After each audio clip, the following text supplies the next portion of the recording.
Hello hi dear. C TET preparation में आप सभी का हार्दिक स्वागत, वंदन एवं अभिनंदन है। C TET, UP TET, S TET, REET इत्यादि में बाल विकास एवं शिक्षा शास्त्र से प्रश्न बनते हैं। तो उसी कड़ी को देखते हुए आज मैं बाल विकास शिक्षा शास्त्र एवं पेडागोगी की क्लास लेके आया हूँ। यदि मेरा वीडियो पसंद आए तो प्लीज़ लाइक करें, सब्सक्राइब करें, शेयर करें। जिंदगी संवारने को तो जिंदगी पड़ी है, जिंदगी संवारने को तो जिंदगी पड़ी है, ये लम्हा संवार लो जहाँ जिंदगी खड़ी है। तो जैसे आप सभी को मालूम होगा, अवगत होंगे कि सी टेट का पेपर 31 जनवरी 2021 को है। उसी कड़ी को देखते हुए मैं आप सभी को के हेल्पफुल के लिए मैं बाल विकास एवं शिक्षा शास्त्र का चाइल्ड डेवलपमेंट एंड पेडागोगी का क्लास लेके आया हूँ। तो यदि मेरा वीडियो पसंद आए तो प्लीज़ लाइक करें, सब्सक्राइब करें, शेयर करें, कमेंट करें। अभिप्रेरणा के सिद्धांतों के अनुसार एक शिक्षक के द्वारा सिखाने को संवर्धित कर सकता है। ए, विद्यार्थियों से वास्तविक अपेक्षाएं रखने। बी, अपेक्षाओं का एक रूप स्तर रखने। विद्यार्थी से किसी प्रकार की अपेक्षाएं न रखने। डी, विद्यार्थी से बहुत अपेक्षाएं रखने। अभिप्रेरणा के सिद्धांतों के अनुसार एक शिक्षक के द्वारा सीखने के संवर्धित कर सकता है। तो क्या हो जाएगा? तो इसका राइट आंसर हो जाएगा ए, विद्यार्थी से वास्तविक अपेक्षाएं रखकर। जब तक हम विद्यार्थी से अपेक्षा नहीं रखेंगे तो वह क्या सीखेगा? कुछ नहीं सीखेगा। हमें उसको सीखने सिखाने के लिए उसके वास्तविक अपेक्षाओं से जुड़ना होगा, उसके परिवेश से जुड़ना होगा, उसके क्रियाविटी को जानना होगा, उसके दिमाग को जानना होगा, तभी हम उसको कुछ सिखा सकते हैं।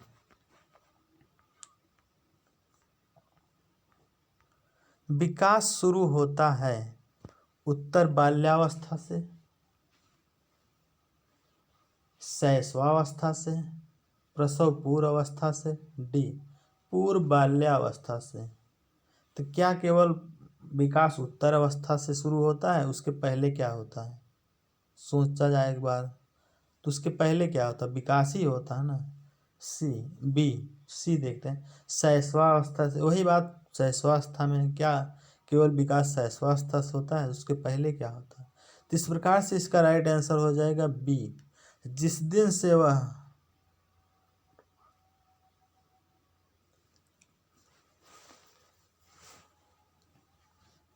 प्रसव में, मतलब उसका वो होता है। तो बी, इसका राइट आंसर हो जाएगा बी, प्रसव पूर्व अवस्था से। विकास जो प्रसव पूर्व अवस्था से ही शुरू हो जाता है। तो इस प्रकार से इसका राइट आंसर बी हो जाएगा। शीघ्र मानसिक विकास को समझने के लिए मनोवैज्ञानिकों ने बताया है कि विकास प्रसव के 4 माह पहले शुरू हो जाता है। यह मुख्यतः 3 चरणों में होता है: कीटाणुमंज, भ्रूण अवस्था और भ्रूण चरण। बहुबुद्ध सिद्धांत के अनुसार सभी प्रकार के पशुओं, खनिजों और पेड़ पौधों को पहचानने और वर्गीकृत करने की योग्यता कहलाती है तार्किक गणितीय बुद्धि। बी, प्राकृतिक बुद्धि, भाषिक बुद्धि, स्थानिक बुद्धि। तो इसका राइट आंसर हो जाएगा बी, प्राकृतिक बुद्धि, क्योंकि पेड़ पौधे इत्यादि की पहचानने की बात हो रही थी, इसलिए इसका राइट आंसर हो जाएगा बी, प्राकृतिक बुद्धि। अधिकांश व्यक्तियों की बुद्धि औसत होती है। बहुत कम लोग प्रतिभा संपन्न होते हैं और बहुत कम व्यक्ति मंद बुद्धि के होते हैं। यह कथन के प्रतिपादित सिद्धांत पर आधारित है। बुद्धि और जाति विभिन्नताओं पर, बुद्धि के वितरण पर, बुद्धि की वृद्धि पर, बुद्धि और लैंगिक विभिन्नताओं पर। यहाँ लैंगिक से कोई बात नहीं है बुद्धि में। बुद्धि की वृद्धि ये भी नहीं। तो इस प्रकार से इसका राइट आंसर हो जाएगा बी, बुद्धि के वितरण पर।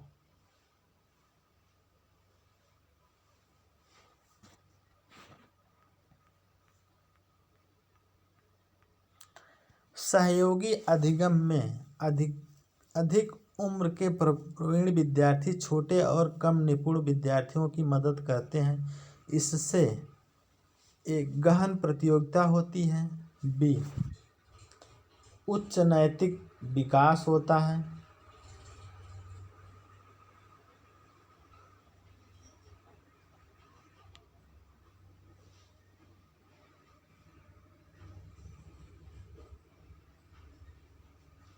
गहन प्रतियोगिता होती है।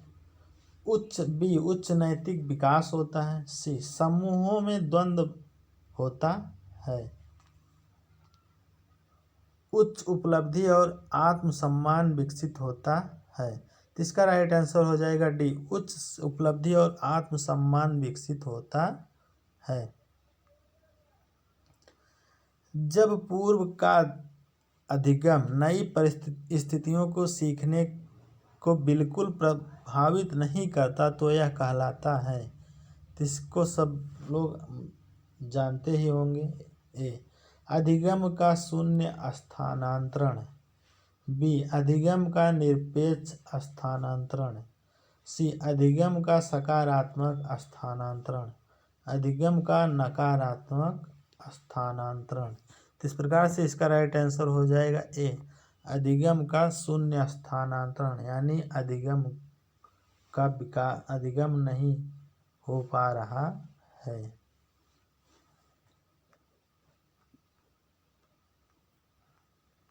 चिंतन अनिवार्य रूप से है एक संज्ञानात्मक गतिविधि। बी, मनोगतिक प्रक्रिया। सी, मनोवैज्ञानिक परिघटना। डी, भावात्मक व्यवहार। तो चिंतन अनिवार्य रूप से एक है, क्या है? ए, संज्ञानात्मक गतिविधि है। चिंतन क्या है? संज्ञानात्मक गतिविधि है। अपने संज्ञान द्वारा जो हम गतिविधि करते हैं वही चिंतन कहलाता है, ना कि मनोगतिक है या भावात्मक है या मनोवैज्ञानिक है। क्या है? संज्ञान में अपने ऊपर जो चिंतन करते हैं अपने संज्ञान से, वही चिंतन कहलाता।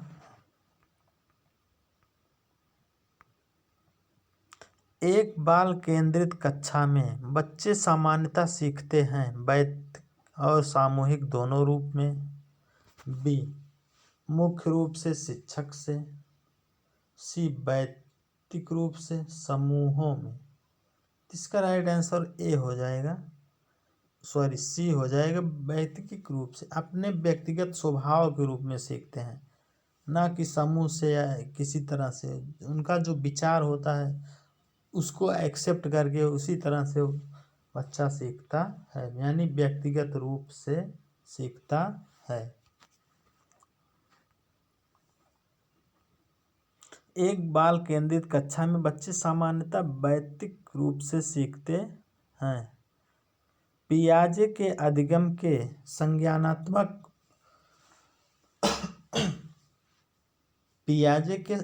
के संज्ञानात्मक सिद्धांत के अनुसार वह प्रक्रिया जिसके द्वारा संज्ञानात्मक संरचना को संशोधित किया जाता है कहलाती है प्रत्यक्षण,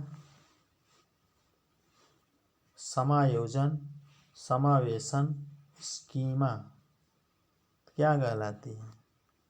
तो इसका राइट आंसर हो जाएगा डी, स्कीमा कहलाती है।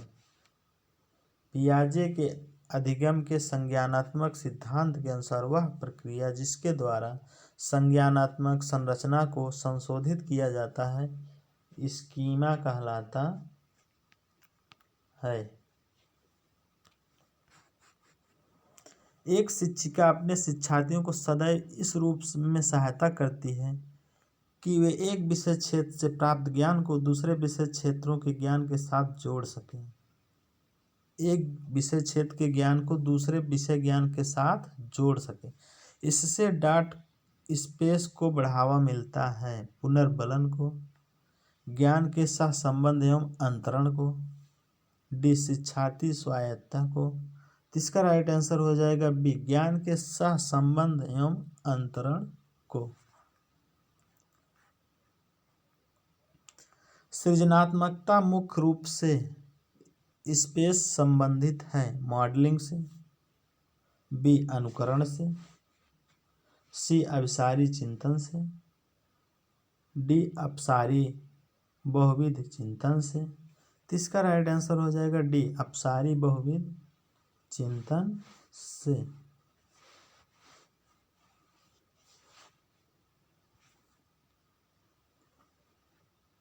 एक विद्यार्थी मेडिकल कॉलेज में दाखिला लेने के लिए कठिन परिश्रम करता है ताकि वह प्रवेश परीक्षा में उत्तीर्ण हो सके।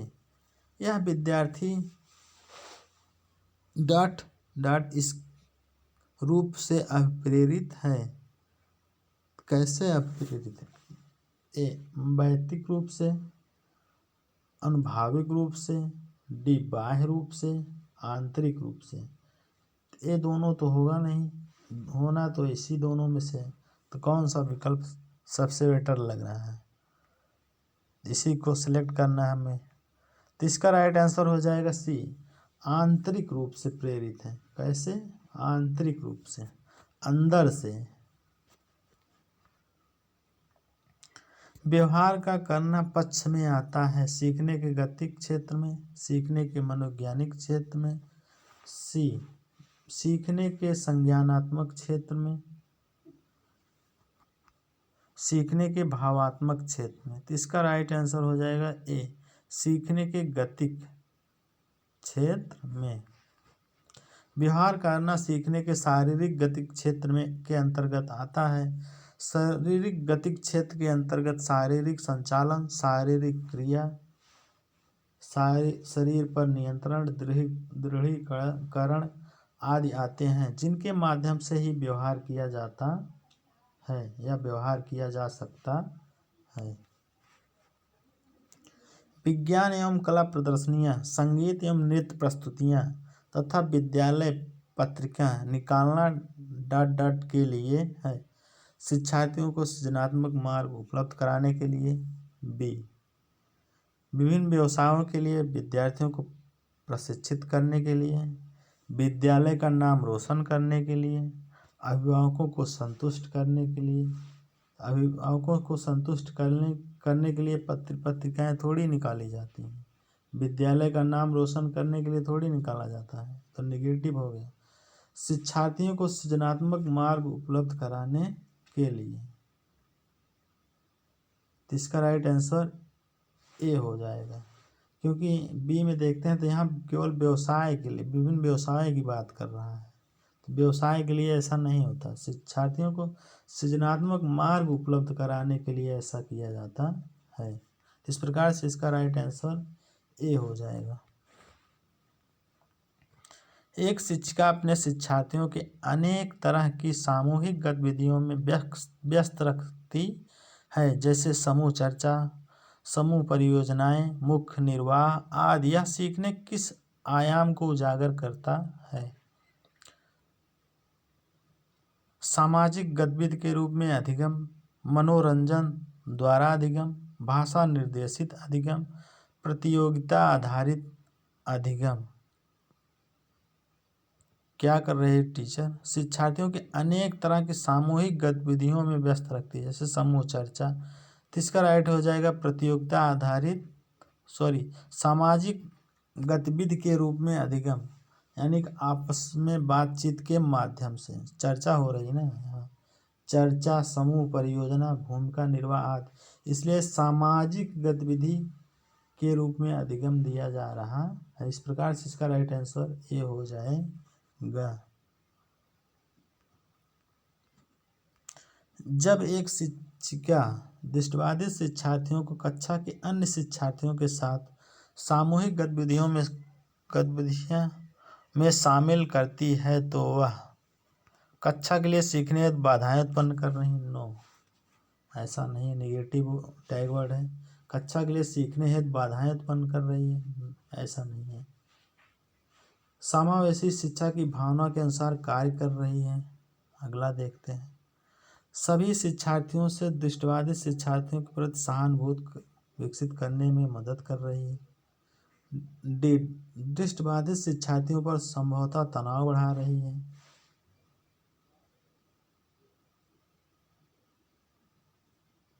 तो इसका राइट आंसर बी हो जाएगा, समावेशी शिक्षा की भावना के अनुसार कार्य कर रही है। बाकी सब नेगेटिव हो जाएगा, इसका राइट आंसर बी हो जाएगा। एक शिक्षिका अपने शिक्षण में दृश्य श्रव्य सामग्रियों और शारीरिक गतिविधियों का प्रयोग करती है क्योंकि वे शिक्षक को आराम देती हैं। वे शिक्षक को आराम देती है।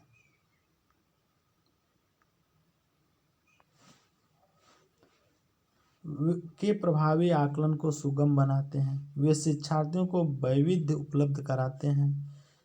इनमें अधिकतम इंद्रियों का उपयोग सीखने के संवर्धित करता है। तो वे शिक्षक को आराम देते हैं, ऐसा नहीं है कि दृश्य श्रव्य सामग्रियों के माध्यम से शिक्षक आराम कर रहा है। नो, के प्रभावी आकलन को सुगम बनाते हैं, ऐसा भी नहीं है।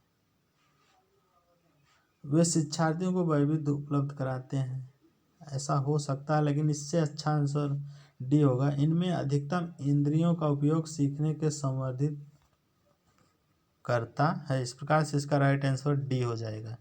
इसीलिए हमें सीटेट में देखना होता कि चारों विकल्प में से कौन सा सबसे बेहतर आंसर है, उसी के रिगार्डिंग हमें आंसर देना होता है। कोहल वर्ग के अनुसार सही और गलत के प्रश्न के बारे में निर्णय लेने में शामिल चिंतन प्रक्रिया को कहा जाता है। सहयोग की नैतिकता, बी नैतिक तर्कड़ा, सी नैतिक यथार्थवाद, डी नैतिक दुविधा। तो इसका राइट आंसर हो जाएगा सी नैतिक यथार्थवाद। क्या हो जाएगा? सी नैतिक यथार्थवाद। कोहल वर्ग के अनुसार सही और गलत प्रश्न के बारे में निर्णय लेने में शामिल चिंतन प्रक्रिया को नैतिक यथार्थवाद कहा जाता है। इस अवस्था में व्यक्ति सार्वभौमिक मानवाधिकार पर आधारित नैतिक मापदंड बनाता है। जब भी कोई व्यक्ति अंतरात्मा की आवाज़ को द्वंद्व के बीच फंसा होता है तो वह व्यक्ति अंतरात्मा की आवाज़ सुनता है और नैतिक यथार्थवाद का रास्ता अपनाता है। एक विद्यार्थी अपने समकक्ष व्यक्तियों के समूह के प्रति आक्रामक व्यवहार करता है और विद्यालय के मानदंडों को नहीं मानता। इस विद्यार्थियों को डांट में सहायता की आवश्यकता होती है। नंबर ए भावात्मक क्षेत्र, बी उच्च स्तरीय चिंतन कौशल, संज्ञानात्मक क्षेत्र, डी मनोगत्यात्मक क्षेत्र। इस प्रकार से इसका राइट आंसर हो जाएगा ये भावात्मक क्षेत्र। उसकी भावना, अपनी भावना के अनुसार वह कार्य कर रहा है। जब विद्यार्थी अपने समकक्ष व्यक्तियों के साथ उद्दंडता करता है एवं विद्यालय के मानदंडों को नहीं मानता तो वह विद्यार्थी को भावात्मक क्षेत्र में सहायता की आवश्यकता होती है। शिक्षकों को यह सलाह दी जाती है कि वे अपने शिक्षार्थियों को सामूहिक गतिविधियों में शामिल करें क्योंकि सीखने को सुगम बनाने के अतिरिक्त ए डॉट में भी सहायता करती है। दुश्चिंतता, बी समाजीकरण, सी मूल्य द्वंद्व, आक्रामकता। इसका राइट आंसर हो जाएगा बी समाजीकरण। समावेशी शिक्षा उस विद्यालयी शिक्षा व्यवस्था की ओर संकेत करती है समावेशी शिक्षा उस विद्यालयी शिक्षा व्यवस्था की ओर संकेत करती है जो विशेष आवश्यकता वाले बच्चों को विशिष्ट विद्यालयों के माध्यम से शिक्षा देने को प्रोत्साहित करती है। केवल बालिका शिक्षा को बढ़ावा देती है। केवल आ गया इसलिए गलत हो गया, जहाँ केवल आ जाए नेगेटिव हो जाएगा। सी जो सभी निरयोग बच्चों को शामिल करती है, ये भी गलत हो गया। जो उनकी शारीरिक, बौद्धिक, सामाजिक, भाषिक या अन्य विभिन्न योग्यता स्थितियों को ध्यान में रखे बगैर बच्चों को शामिल करती है। समावेशी कक्षा में ऐसा ही होना चाहिए। तो इस प्रकार से इसका राइट आंसर डी हो जाएगा। जो उनकी शारीरिक, बौद्धिक, सामाजिक, भाषिक या अन्य विभिन्न योग्यताओं स्थितियों को ध्यान में रखे बगैर सभी बच्चों को शामिल करती है, वह समावेशी विद्यालय कहलाता है। निम्नलिखित में से कौन सा मुख्य रूप से आनुवांशिकता संबंधी कारक है? आँखों का रंग, बी सामाजिक गतिविधियों में भागीदारिता, सी समकक्ष व्यक्तियों के समूह के प्रति आवृत्ति, डी चिंतन पैटर्न। इसका राइट आंसर हो जाएगा आँखों का रंग। शिक्षकों को अपने विद्यार्थियों की त्रुटियों का अध्ययन करना चाहिए क्योंकि वे प्रायः डॉट डॉट की ओर संकेत करती हैं। ए योग्यताओं के अनुसार समूह बनाने हेतु दिशा निर्देश, बी भिन्न प्रकार की पाठचर्या की आवश्यकता, सी उनके ज्ञान की सीमा, डी आवश्यक उपचारात्मक युक्तियाँ। इसका राइट आंसर हो जाएगा डी आवश्यक उपचारात्मक युक्तियाँ।